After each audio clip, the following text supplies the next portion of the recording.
कि Donald Trump के 47वें राष्ट्रपति बनने के मायने क्या हैं, मैं आपको एक छोटा सा क्लिप दिखाना चाहता हूं गोदी मीडिया का। प्रधानमंत्री को नहीं बुलाया गया तो पापा की परी ये कह रही हैं, कोई बात नहीं, प्रधानमंत्री को अलग से बुलाया जाएगा, क्योंकि डोनाल्ड ट्रंप अपनी दोस्ती को समझते हैं। यानी कि ये लोग तमाम हदों को पार करेंगे भारतीय जनता पार्टी की चाटुकारिता करने के लिए। ये छोटा सा क्लिप देखिए, फिर मैं आगे चर्चा करता हूं। कि भीड़ में इतने सारे लोगों के बीच में मौजूदगी नहीं, प्रधानमंत्री नरेंद्र मोदी के साथ डोनाल्ड ट्रंप का जो रिश्ता आने वाले दिनों में होगा, जिस तरह से वो भारत आएंगे या फिर प्रधानमंत्री नरेंद्र मोदी को यहाँ पर बड़े न्योते के बाद बुलाएंगे और बड़ा आयोजन होगा, उसको पूरी दुनिया देखेगी। हकीकत यह है दोस्तों कि भारतीय जनता पार्टी का प्रचार तंत्र और गोदी मीडिया में ऐसे पत्रकार जिन्हें अक्सर आपने बुलडोजर पर चढ़कर पत्रकारिता करते हुए देखा है, ये लोग बुनियादी कूटनीति नहीं जानते।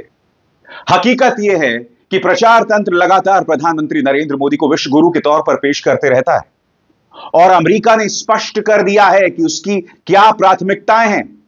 सबसे बड़ी बात, अमेरिका के नए राष्ट्रपति डोनाल्ड ट्रंप कुछ ऐसे संदेश दे रहे हैं जो भारत के लिए ठीक नहीं हैं। एक एक करके हम उन तमाम चीजों की चर्चा करने जा रहे हैं। मैं आपको यह भी बतलाना चाहूंगा कि विश्व स्वास्थ्य संगठन से भी अमेरिका ने अपना हाथ वापस खींच लिया है। आप देख सकते हैं यहां पर उस समझौते पर डोनाल्ड ट्रंप यहां पर दस्तखत दे रहे हैं या कर रहे हैं। इसके मायनों को समझिए दोस्तों। अमेरिका इस बात को लेकर नाराज है, जब दुनिया के सामने कोरोना पेंडेमिक आया था, यानी कोरोना महामारी आया था, उस वक्त विश्व स्वास्थ्य संगठन ने इसे ठीक से हैंडल नहीं किया और चीन पर सख्त शर्तें नहीं लगाई। इसके अलावा डोनाल्ड ट्रंप का यह भी मानना है कि विश्व स्वास्थ्य संगठन अमेरिका से पैसे लेकर दूसरों को देता है जो ये डिजर्व नहीं करते। तो इस वजह से डोनाल्ड ट्रंप ने विश्व स्वास्थ्य संगठन से भी अपना हाथ वापस खींच लिया है। मगर जैसे मैंने बताया, भारत के लिए चिंताजनक है, खासतौर से भारत और अमेरिका के बीच में जो व्यापार हो रहा है, क्योंकि डोनाल्ड ट्रंप ने, याद कीजिएगा, अपनी चुनावी सभाओं में यह भी कहा था कि भारत जो है वो अमेरिकी सामान पर टैक्स करता है, टैरिफ लगाता है और हम इसका विरोध करते हैं। इसके अलावा डोनाल्ड ट्रंप ये लगातार कह रहे हैं कि बाहर से जो सामान आएगा हम उस पर टैक्स लगाएंगे ताकि अमेरिका एक मैन्युफैक्चरिंग हब बन सके, यानी कि निर्माण करने वाला दुनिया का एक केंद्र। और इस बारे में बीबीसी क्या कह रहा है दोस्तों, इस पर जरूर गौर कीजिए, क्योंकि यह अपने आप में निहायत ही चिंताजनक संदेश है। दुनिया और भारत को संदेश। कूटनीतिक मामलों के बीबीसी संवाददाता पॉल एडम्स ने इस भाषण को दुनिया के लिए ट्रंप का कड़ा संदेश बताया है। उनका मानना है कि ट्रंप के इस भाषण में वैश्विक मंच पर अमेरिका की ताकत और संभावनाओं को उजागर करते हुए कड़ा संदेश दिया गया है। उन चुनौतियों के बारे में भी बात की जो अमेरिका के सामने हैं। अब इस बात पर गौर कीजिएगा जो यहां सामने उभर कर आती है। ट्रंप ने टैरिफ पर भी अपना नजरिया जाहिर किया है। ट्रंप कहते हैं, हम दूसरे देशों पर टैक्स और टैरिफ लगाकर अपने लोगों को समृद्ध बनाएंगे। इसी के साथ राष्ट्रपति ट्रंप ने महंगाई और बढ़ती ऊर्जा की जरूरतों पर भी बात की, जो उनके पिछले कैंपेन का अहम मुद्दा रहा है। उन्होंने कहा कि वो अपने कैबिनेट के सभी सदस्यों को निर्देश देंगे कि महंगाई को हराने और लागत और कीमतों को तेजी से कम करने के लिए हर संभव कोशिश करें। इसके अलावा दोस्तों, डोनाल्ड ट्रंप के राष्ट्रपति बनने के बाद उनके पड़ोसी देशों के साथ संबंध जो हैं वो बिगड़ने वाले हैं, चाहे कनाडा हो चाहे मेक्सिको हो। और ये ना भूलें, उनके जो सलाहकार हैं इलॉन मस्क, वो ब्रिटेन के अंदर अस्थिरता पैदा करने की कोशिश कर रहे थे। सबसे बड़ी बात, मेक्सिको के बारे में और कनाडा के बारे में डोनाल्ड ट्रंप ने क्या ऐलान किया, इस पर भी गौर करने की जरूरत है। अमेरिका मेक्सिको सीमा पर राष्ट्रीय आपदा यानी नेशनल इमरजेंसी। डोनाल्ड ट्रंप ने कहा कि वो अमेरिका मेक्सिको सीमा पर नेशनल इमरजेंसी घोषित करेंगे।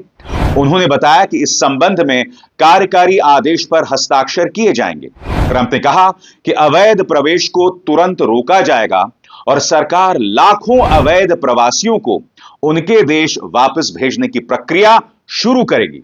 इसके अलावा रिमेन इन मेक्सिको यानी मेक्सिको में रहो नीति पर फिर से लागू करने और सीमा पर अधिक सैनिकों और संसाधनों की तैनाती की योजना का भी जिक्र किया गया है। इसके अलावा उन्होंने कहा जल्द ही गल्फ ऑफ मेक्सिको का नाम बदलकर गल्फ ऑफ अमेरिका रखा जाएगा।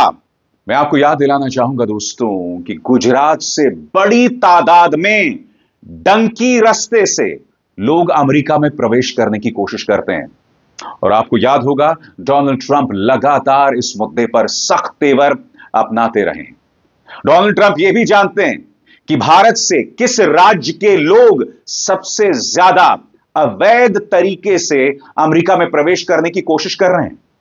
इसके जरिए कहीं ना कहीं गुजरात मॉडल का भी पर्दाफाश होता है कि गुजरात से इतनी बड़ी तादाद में लोग अमेरिका जाने की कोशिश कर रहे हैं। इसके अलावा पंजाब से भी लोग डंकी रास्ते के जरिए जो हैं वो अमेरिका में प्रवेश करने की कोशिश करते हैं। आप में से जो लोग डंकी नहीं जानते, उसका अर्थ यह होता है कि अवैध तरीके से कुछ एजेंट्स आपको देशों के रास्तों से घुसाते हैं, सीमाओं से घुसाते हैं और अवैध ढंग से अमेरिका में प्रवेश करवाते हैं। डोनाल्ड ट्रंप ने शपथ ग्रहण करते हुए मध्य पूर्व यानी कि गजा इस्राएल के लिए भी अहम संदेश दे दिया है और वो संदेश क्या है उस पर गौर करने की जरूरत है। मध्य पूर्व पर क्या बोले ट्रंप? डोनाल्ड ट्रंप ने कहा कि वो मध्य पूर्व में शांति लाने वाले हैं और सबको जोड़ने वाले नेता बनेंगे। उन्होंने 3 इस्राएली बंधकों का जिक्र किया जिन्हें गजा में हमास ने बंधक बना लिया था। रविवार को वो सभी बंधक अपने परिवार के पास पहुंच गए। ट्रंप ने कहा अमेरिका अपनी सही जगह फिर से हासिल करेगा जो दुनिया का सबसे महान, शक्तिशाली और सम्मानित देश होने का है। हमारा देश पूरी दुनिया को प्रेरित करेगा और प्रशंसा का केंद्र बनेगा।